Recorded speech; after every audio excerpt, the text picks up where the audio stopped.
Alright, so you want to become a human aimbot. Well, you've come to the right place. This is going to be the first installment in a group of videos that will give you tips and tricks on how to get better. Due to this being the first installment, I'll start with sensitivity and all questions relating to it. Timestamps in the description if you want to skip to a certain portion in the video. Number 1. What is sensitivity? Sensitivity is the range of motion that correlates with movement in game. Sensitivity, or more specifically mouse sensitivity, is measured in two separate ways. eDPI, or centimeter per 360. eDPI is related to your mouse's program DPI multiplied by in-game sensitivity. Due to every game having a separate measurement of sensitivity, for universality's sake, people usually measure their mouse sensitivity in centimeter 360 or inches per 360. This, in short, is basically how much distance you have to move your mouse to perform a single rotation in-game or 360. 2. Finding the right sensitivity for you. Despite on the surface seeming like a pretty simple question, anyone who's played FPS games for a long period of time will attest it is actually quite difficult to find the optimal sensitivity for a player. This is due to a multitude of reasons. Every person has a different setup to another person, different mouse grip, mousepad, hand size, and so many other things. This coupled with everyone having different goals can also be tricky. Some people might just want snappy flicks so they can get cool clips for TikTok. Some might want aimbot-like tracking. Some people might want accurate, smooth tracking, and some people might just want to get better. For the sake of not making this video 3 hours long, we will explore the latter, just getting better.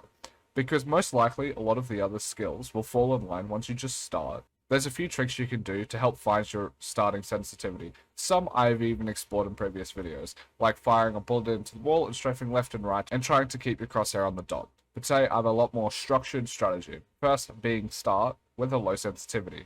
There's a reason why this is one of the main tenets of the most popular aimers in the world, and why they've done this at some point. This is usually called speed training. Notorious aimers such as AIMER 7, Huddled, and many others have done a variation of this in the past.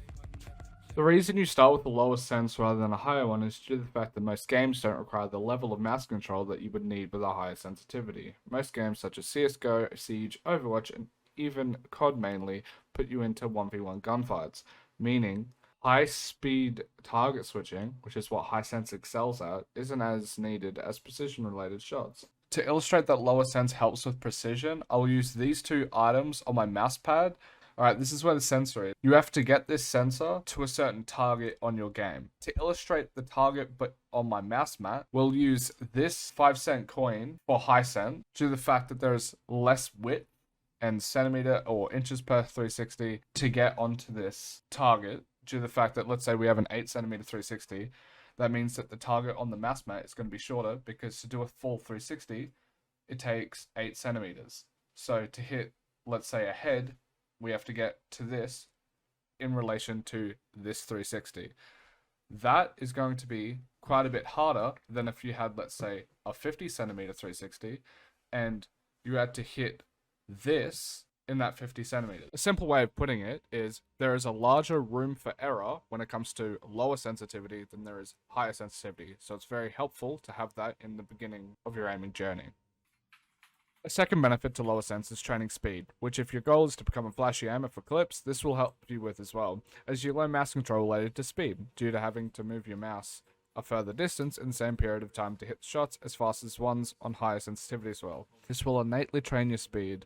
The tertiary benefit for low sensitivity is the fact that it forces players to learn predictive movement, which is related to game sense more than higher sense players. Due to lower sense players having to react more by moving their mouse over a longer distance when they're caught off guard, consciously or subconsciously, this will teach players on lower sensitivities to be able to predict players' movements better, as learning that skill is vastly more important for lower sensitivity players than higher sensitivity players. If you start off with a high sensitivity, you'll be able to pick up a lot of bad habits related to playing the game, because you might be learning techniques that help bail you out of bad situations more than tactics that will help you consistently win against tougher opponents and playing correctly.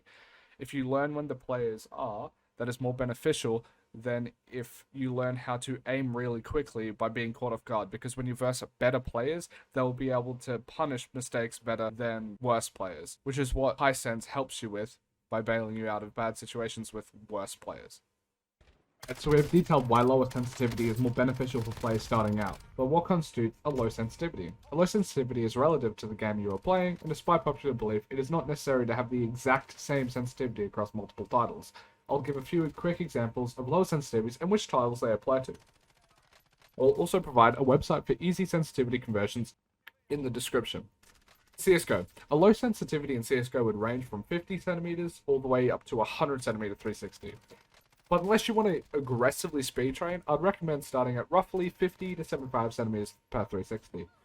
Apex Legends. For Apex Legends, a low sensitivity would be anywhere between 40 centimeter to 60 centimeter per 360. And lastly, Call of Duty's low sensitivity will range from anywhere between 40 centimeter to 70 centimeter per 360.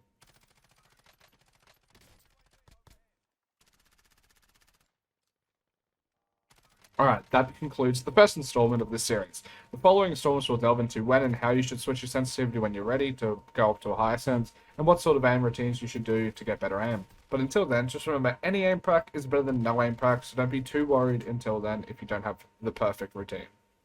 Thank you for watching.